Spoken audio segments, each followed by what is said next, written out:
Moïse Katumbi. Alors même pas même demi Dakar. Bon bah demi Dakar bazo baté hier écoute azali étranger à outi soki dans Zimbabwe dans Mozambique et puis maman papa na yé sorani azali soki gif. Azo ko s'inquiéter na ba problème na biso pourquoi? Mais c'est Félix président de la République. Nenga azali wana il faut que yé abeta cité na makambo wana. Atika ko beta ngo karalo bango pena vérité. Le père de mes propositions na IDPS papa Tshisekedi asalo baga ngo banakala.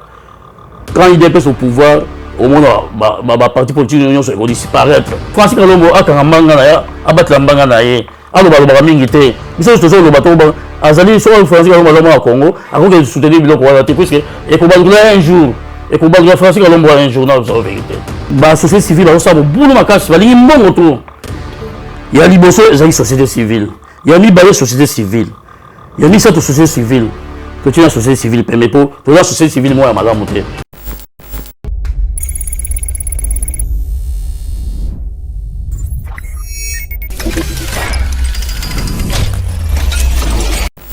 Mbote na balandi nyonso balandaka Yeba TV à travers le monde bipa yuapi vraiment bozwaka biso na kati ya émission na bino ya éco-politique place autre lobela kabino toujours makambo matali politique ya mboka na biso ya République démocratique du Congo lelo tokolobela makambo matali affaire congolité boyebi que l'affaire congolité doja mona mboka tingi pululu akendaki kotika loi wana na kati ya Assemblée nationale et il y a eu de réactions de part et d'autre. Nous prenons la réaction du président de l'Assemblée nationale Christophe Mbosso Kodiampouanga où vraiment azali ko appuyer mon mboka tingi pululu par rapport à décision wana oyazui et kotika loi selon lui alobi ete loi wana et kozala bongo débattu dans l'Assemblée nationale ba été na ko voter yango pa ba oba ko linga yango pe ko boya yango na ba oba ko boya yango to kolobela yango na kati émission ya lelo réaction mususu eza vraiment ya bande connexion ya ensemble pour la République boyebi que zali bongo parti politique ya mwana mboka Moïse Katumbi ou vraiment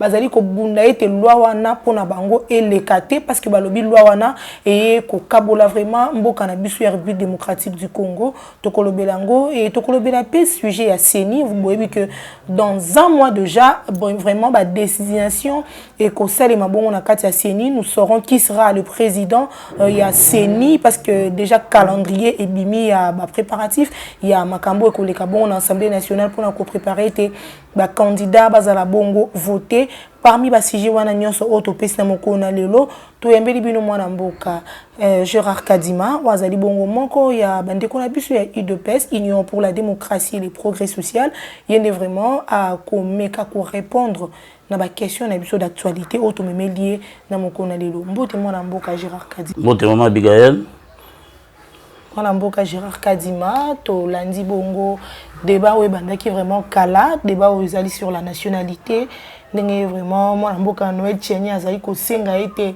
na mboka na biso mutazala bongo président de la République oyo azabongo de nationalité congolaise de père et de mère kastomoni tingi pulu azali pena moko ya ba députés nationaux azui loi wana ake kotika yango na Assemblée nationale yo na part na yo omoni yango ndenge nini conviction ya sali po que loi na ya congolité wana et puis mwana mboka tingi pululu aza courageux ndenge memi yango kopesa na assemblée pas président ezali makambo malamu oyo ekoki kosunga biso na mboka et puis okomona soki makambo ya congolité salami po ezali depuis 1960 même Mobutu alobaka yango que le père de mère fois la tête ya président de la République na ba poste égalier même dans le ministère il faut les congolais à la place wana mais et l'autre jour comme ça biso soki ngana ebina ali congolais na ko s'inquiète jamais mais so lebi na congolais te na kotika parce que congolais zamboka na ye mais yo za congolais te d'abord za nous atas demi Dakar te net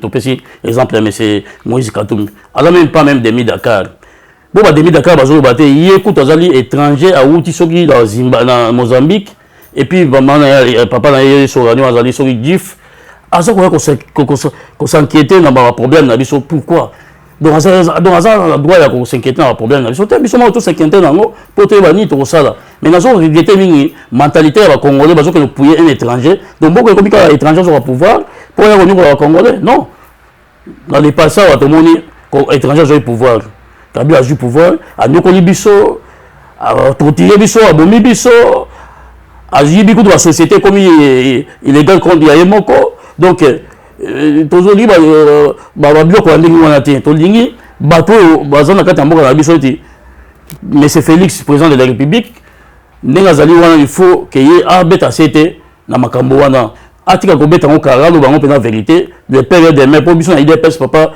Tshisekedi asalobaka yango banda kala quand idps au pouvoir au monde baparti politique nyonso ekodisparaître yango lelo tolobi ke quand idps au pouvoir il faut toke na makambo na biso ezala tout droit que le père et des mères face au président de la République, premier ministre, le père et des mères, chef d'état-major, le père et des mères. Bah pour ce nettoyer monsieur. Comment on a été on a pu aller au Kabola mboka na biso ya Congo parce qu'ils appellent na bana oyo azali peut-être de nationalité mususu mais abotami déjà en akati ya Congo papa na maman na ba botia en akati ya mabele na biso ya Congo kasi moi na komona te yepe na pa na ya koza lésé na makambo ezali congolité. À cause de lésé te puisque ndenge za la mère Abigail soka za 5 Dakar abotani ozoloba na tokopesa musala mais tokopesa pour musala ya biso ba congolais te biso mo il faut avoir la tête, il y a un cambo pour ma belle raté. Pour ce que tu as demi Dakar, net président de la République. Tant que tu as na Kabila.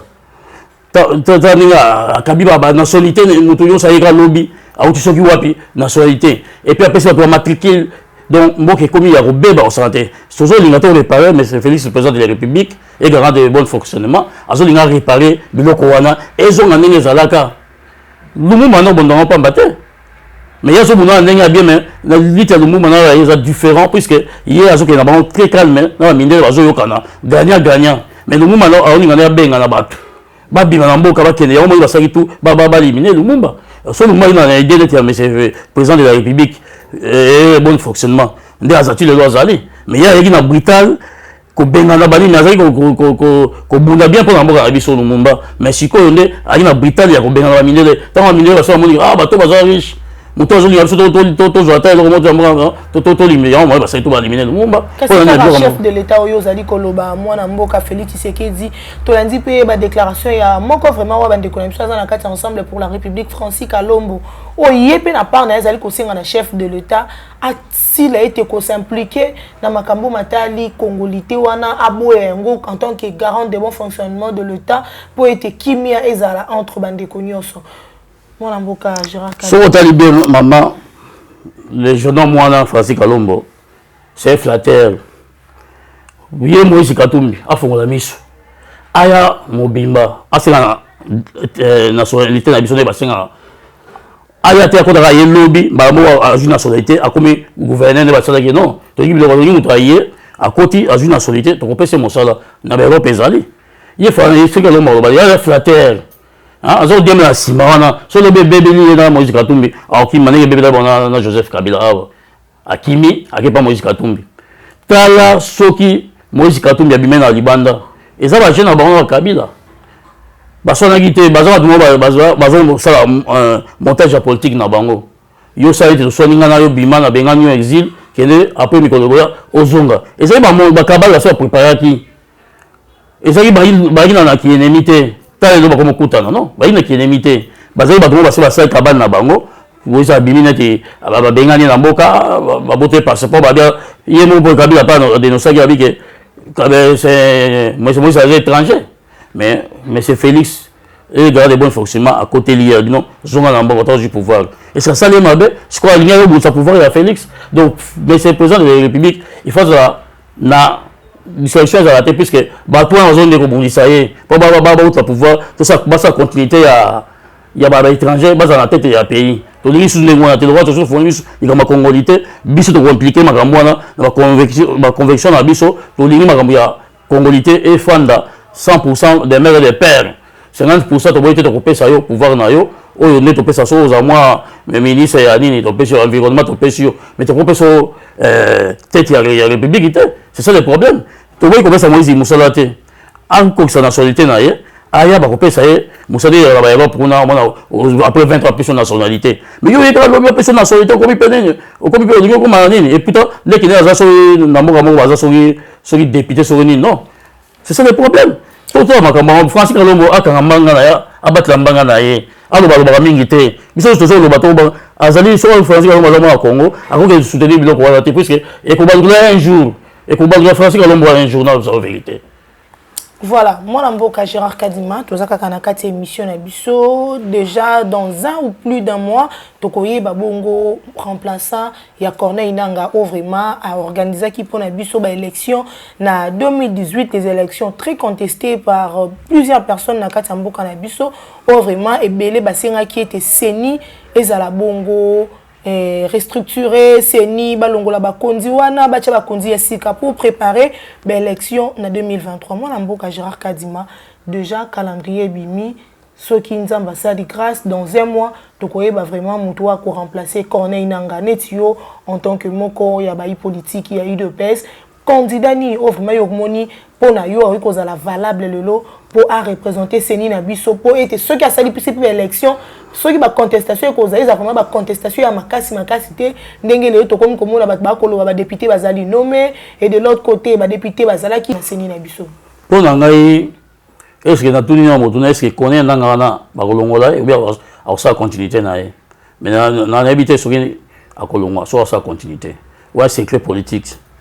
Alors pour ngai toujours dans nos sociétés civiles à Jupéming pour tuer l'écart tout le gata dans point moment civil mo boy à côté de noir il y a la matière wana il y a magamo Italie élection na kata seni ba société civile on ça boulot makasi bali mbongo to il y a liboso ezali société civile il y a mibale société civile il y a mis cette société civile to tuer la société civile mais pour la société civile moi ya malamu te so la société civile moi va bien parce que notre roi Chebe ya Koufi moi la voix descend à Koufi na compte kala makambo oyo alors la vérité surtout toujours ba loi bazana ba même c'est Chebe wana que ton homme repose en paix quand on gocha peu à côté na si tout à paix n'enga ko sala na wa ça président atika mama ya société civile wana aluka mutu mona libanda ya société civile bango basango ba pe manan basango ba trop balingi mbongo trop ozomona balingi mbongo trop basango ba pema société civile solo te ya malonga te o société civile ya corrompu so moni mo ba confession religieuse église catholique ba salutiste de l'autre côté ba kimbangiste pour nanga bango so ba bato motema bato même les autres même l'image et là comme la différence ya ba il y a l'église, il y a tant est-ce que tu es ensemble là? Tu es catholique, tu es kimbangiste, tu es protestant. Il y a la différence. Alors tout le monde a la matière. Pourquoi mais c'est Jérôme Moana a comment déjà à côté na bango. A une matière il y a maseni wa bien. Il y a un papa Kabila Boya kaye na seni ayache oyo malumalu. Et frère Jérôme mon bosso na kota. A kota kate. Mais na mito ya sa dambula matila ya perdre ba limpe bon to tia les cartes mais conviction ça na on bandeli so za ile lon na ngaba tia Jérôme Moana mais pour na lelo faut président de la République akeba adwa penga mutu mo ya solo ya bosomi oyo akomema seni wa madame. Voilà, mon amboka Gérard Kadima, autre chose, to kolobela pe makambo matali matata pogno, vraiment dossier, auto kolobanete ezaki bongo, une grande actualité, na kati amboka na biso, to qui était balevé ba immunité, de l'autre côté accueilli, résidence surveillée et après libéré, to éviter les lots, est-ce que ceux qui tous a dit comment on a makambo ezali koleka surtout na niveau ya justice to roki vraiment ko sepela to roki ko appuyer justice na biso que justice na biso eza bongo makasi na mboka na biso to justice eza na corrompu ndenge yemo ko chef de l'état alobaki encore de magui na justice congolaise la justice congolaise magui eza makasi pour na ngai la justice congolaise wana faut présent à débat la ba tunyo so antu ba juge wantu wana wa mabe wana avocat tout libanda bato c'est belé bataki ba sali ba droit et ça bango te il faut trouver la permutation hein lobby ya yezo ba lwa wa sanzo ba lwa ya koti wa bimi il faut permutation ça là ba cha bato mususu ba ba juge wana ba se ba damla mbongo ba lingi mbongo to ba juge wana ngana na juge mona yebi kombo na ye na grande essence kombo na ye nani na bo sen kombo na ye akata mingi shugi na ye lokola nini retro boy kombo na ye na bosaza mongo juge wana na sina kende pa na ye aza muto vérité bakanga ndeko nanga mo boye abi petit kende il faut punir mbongo na tina nango te kende muto il faut punir so asali 1 mois 2 mois bongo ye to makambo na ye na kenda pe na ye pe na ye chance oyeba na monsieur Tony aga procureur kuna nda bisinga bengi juge wa solini aboyi abi procureur moto tokotika été na sina yebisa ke 2 mois ne so aye ne tokotika ye et ça m'appelle des wana ba juge bango wana pourtant on va to pesa $500 pesa ta yepe mission fédération pe mbongo te na bo se ko mbongo so ko mbongo na kotanga ko mona ye alors si ko ndenge za na pa ba juge wana na ba greffe na ba lingi mbongo de trop dans des sens mobimba ko bana ba to setili ko ba lingi mbongo trop président de la République faut mettre 7 makasi alors ma be surtout acha ba to sika au bona mboga so tambola malamu donc ce qui est dans les on se plaint de ménagisme boy a joué en haut puis à salir en normal et ça te souvient moi ah papa vous avez combien on a pour tout cas non so muta sali infraction il faut subir bon par rapport à dossier matata ponyo vraiment ba misus ba CPL qui déjà comme on a eu na résidence surveillée les lois azana un homme libre na éviter réaction les abonnés bon azan homme libre était azan ils ont surveillé muto wala juge au banc comment il sofa mais c'est il sofa ba juge bango wana zomon il se fera na yebi ko samisa ayebi pena azana na bondimi ele ko ba juge msute wasinga mbongo pour matata mponyo ba kanga ile nsu samedi ne ba benga ba kanga e donc ndanga za ba raison civé pour ni ba déjà to moni ba onte joni ba kimi kale va kimi so be ba kini ka ba batami to ebite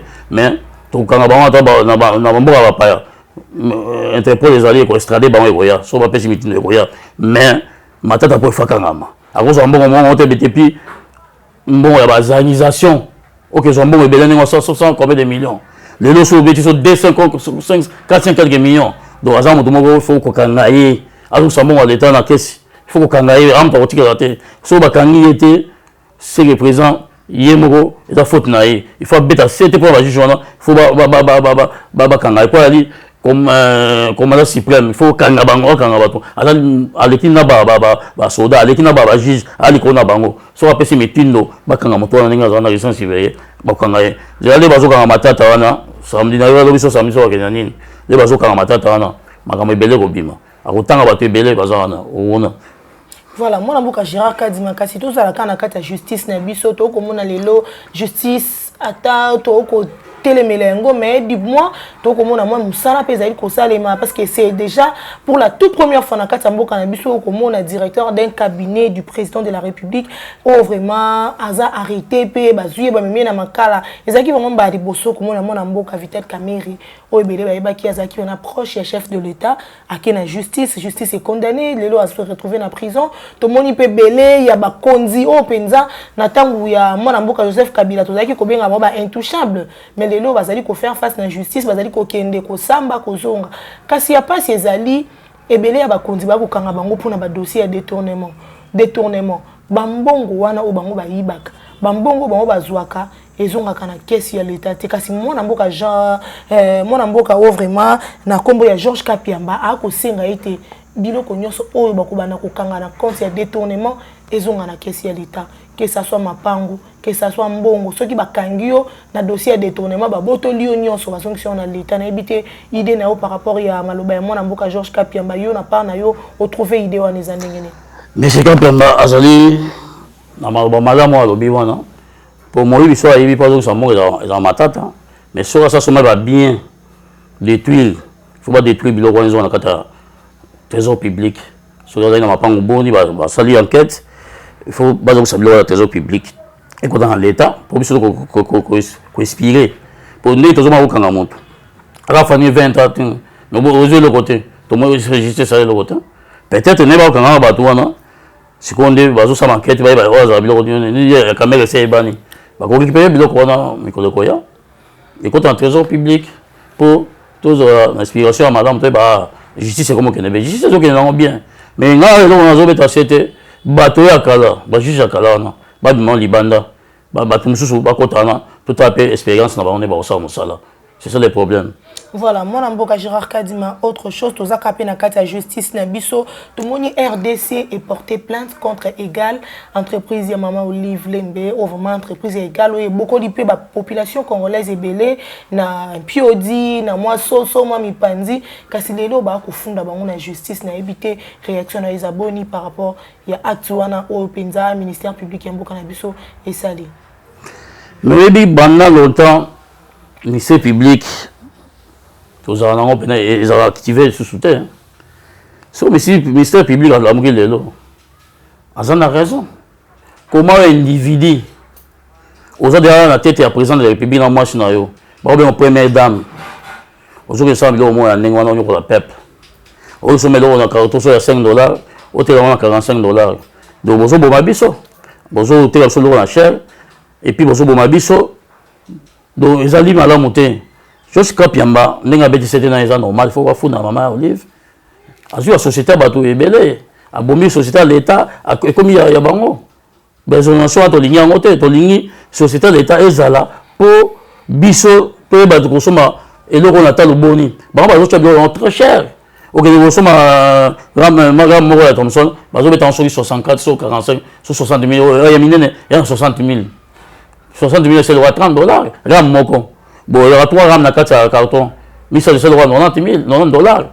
Donc tout zone là, bah prix na biso est standard. N'engé temps mobutu azalaka, na banemo ozala $100. Oko sombi carton ma Thomson, sombi soso, sombi loso, sombi fufu na $100 moko. Tout zone là n'engé wana ozala malamu. Kasi mabibi no pe na IDPS boza na politique ya lokuta, bana bokosa ki peuple ke biloko ko kita ti lelo ezali ko kita te. Non tout ça ko bunda po ekita, ekokita. Ekokita. Pona minito ba imboko ba na ba magasin na ba onde ba osala biloko wana po ba cha biloko cher. Biloko ekokita nango. Ndaw biloko na seko ya l'été ko ya. Biloko na ekokita ba on okima ko ba ko teka sute. Po to cha ba prix na C. Voilà, moi, je suis petit à petit dans la émission de Bisso. Moi, vraiment, il y a ma personnalité publique. Il y a mon nez, il y a mon Bisso à Koufaki, Kolandisama, moi, il Cardinal Mosengo Passinia. Oh, vraiment, et belé, il y a Congoman, il y a trop. Déjà, Kornae Koya, mon colo ya samedi, n'a habité message na yo, ezanini, na famille politique, ya yo, par rapport à Mosengo, na famille biologique, na yepe, na ba population, ils sont vraiment, ba causer la. Koria, Kondo, Cardinal Mosengo Passinia. Bon, on appelle sur mes condoléances. On appelle les amis catholiques. Dans le monde catholique, puis c'est catholique comme un côté politique. On appelle sur mes condoléances. Mon son va papa dans biso. Liwa mon toi c'est pas dans côté. Mais bah il y a PPRD, bah c'est pas dans liwa papa Tshisekedi. Quand on repose en paix. Papa mon son va papa dans biso. Peut-être erreur pèse à la qui me colonne qui bon wana. À côté de ma politique. Mais maladie ya koufi. Ceux qui ont poison, ceux qui ont nid, pour éviter. Mais place, il y a qui n'a qu'au kota kota. Là, il ne fallait pas kota kota kota. Vous voyez, kota mbola, so tamba yeba zala ekenge. So il y a munguna za kuna keba tant zo qui n'est pas munguna. So zo qui n'est pas voix qui façon oh nini nini akela ba kwa. Tu es bien monté. Mais muto asali mabe, yema kuta nzambe. Papa mo songa papa na biso. Akima kimia. To mbaye, so yeye. To lelaye. Te kaza cardinal. Mais là on a appelé ça en bête à c'était Chole et Ambongo. Ambongo, atika politique. Soit il y a contre politique, alba vérité à la traverse, à côté de la politique. Ambongo, atika, laissez prison dans le monde à Kata Congo, Babondisi, et ça, mais c'est Félix. Pourquoi Baba présent sur l'équipe Bango, Babondisi était, quand il y a Babondisi? Moi, tu es reversé, mais je suis sonité. Mais les catholiques, c'est qui m'a cassé, moi, je Joseph Kabila. Tu vois, il y a une marche, il y a un CNT, Angonga, il y a un IDPS, il y a un Sima, pour accompagner, il y a un chef. Mais tant que tu es tu regardes ensemble, tu es ici, Joseph Kabila, Nabasango, les autres du pouvoir. Nous il faut baser si on va t'aller, nous du pouvoir, je pour ça là. Si on bon, on dit, c'est pas moi, ministère, peut-être à zone de bataille, c'est ça le problème. Tu es mais lobby de Bonisier, lobby wana zoni akesi na kinga kati. Lobby changement ezate bango babundisa ki bakanza ki ete monto ya opposition akoya a ko bongisa mboka Congo bamoni ke population ti sikweza kaka na souffrance na yango bompe bazali ko bunda kaka na ngamba. Souffrance ezate changement ezali na mabele au président de la République a sali déjà changement ezali. Yo changement ramba la moko na 2 ans et demi malamo changement non changement ezali déjà zo tate bilo ezo salam. Mais après ces autres ngama Moutoua dans un bon côté, comme on a un bon, on a soda, indemnité, parce que fout à soda, à côté, chômage, profiter d'indemnité. Ma campagne, ça, mon temps qu'on s'est retraité dans la prison, bagarre de gaz présidentiel, ça, on a ici. Président, ça, ma campagne armée, dans ça là. État de siège pour les années qui évoluent. Exact, évolué, voilà, on va sonner. Si nous sommes journalistes, si on va payer au Kanyaka, dis-moi $500, $200, ah, on va nous sommes lignés. État de siège qui évolue, on va dire qu'on va je ne sais pas état des choses ils ont évolué sur les lots comment monter Kabila on a na S bah il a wenjeza la raté et classe c'est pas temps monter Les bateaux ont quelle classe. Batika les évolué, batika blowa. Et t'as essayé les évoluer que les matos. On a bêté dans ma boco. Dans ma race, mon conjamboka. À ce qui. Biso moto, bah, IDPS. Tout ça qu'on voit dans la montée. Et ce sont mon la côte, tu vas passer comme ça, IDPS. Mon cousin va être aux zéla. Abi, mon ça, les aux zéla. Non, il y a FRDC aux alliés qui ont appuyé par rapport à l'état de siège. Dans le message, on a bêté bon ma boco, FRDC, au bazar malamu. Au bazar, il va y avoir na beti bino maboko boke liboso na makanisi président de la République so ba peuple congolais na bino toza elongo moi kanya so mona ni to sangisa ne to sangisa toujours tinda ezokende jila kena otika na pays du peuple ezokende to tcheki moi kanya kamke kendeki to beti ba soda o ya malamu ba ningi mboka mais soda azo sala lukuta na kati ya armée azo minduki na ba teni azo teka banguna wana to lingi ete wana so to moni to kanyemba la moko to lingi ba soda boza bo moko to mona mboka lobi bo mona ki soda na bino en valeur so bozo teka ba minduki ba teni en valeur ta wana bozo teka mboka c'est ça le problème. Voilà, c'en est fini pour aujourd'hui, mesdames et messieurs. Vous comprendre que tout comme vraiment na souka émission monsieur Alelo, moi Mboka Gérard Kadima, peut-être mot de la fin na yo. Mot de la fin na ezali bati ko bonsa président de la République, bati ke calme à sala. Tant baba no sa musala musa ba mwaza gité. Ya gibi so de déclamer état des droits. Et le droit état des droits aujourd'hui yango, boti bonsa président de la République, boti kimia bino ba soda, o ya obata ma ya butu, o bazo bonsa président de la République, na ba civil, tout la opposition malamu. Pour la opposition malamu, na lingi opposition malamu, o to soutenir président de la République toza elongo, to molamboka. To li ba dongolo miso na kati ya mboka te, ba tamite mabe na ba demi Dakar, na ba étranger ba linga ba mboka so. To lingi yango te, peuple nyonso a soutenu président de la République na sima. Pour président qui est liboso, mando ya 2023 na président a force. To ko sembo ki to ba robeta maboko ba to ba kolia ba ko misala, ba robeta président maboko. C'est ça on a yango. Voilà, merci Mingi, vraiment. On a mon amboka Gérard Kadimanenge, on dit qui vraiment invitation à Lilo. Merci na Mike Chiswaka derrière la caméra, à toute l'équipe de Yeba TV. Là, je vois mon directeur général, Shadrach Lolo, Mitterrand Naya, Trésor Kandolo, Steve Kondé, Meshak Ochudi, Rabi Mokoko, Bambo Tenabino Nyonso, et on a profité de l'occasion pour saluer toute la famille Kadima à partir de Lubumbashi. Là, je vois papa, maman, Evry et Fallon. Je salue aussi Sylvain Bombastique, Namiki Niapoto, sans oublier notre grand frère chéri, oh vraiment Yeba TV, Elingaka Mingi, Yashikito Mushashino, et surtout papa Stéphane Kankou et moi, j'ai lu Kankou à partir des États-Unis. Kakanege vraiment, Tolo Bakanakati émission à Bisso. Ce qui est Soazon Guité, Nganabino Tokutani Namikolo Mikoya.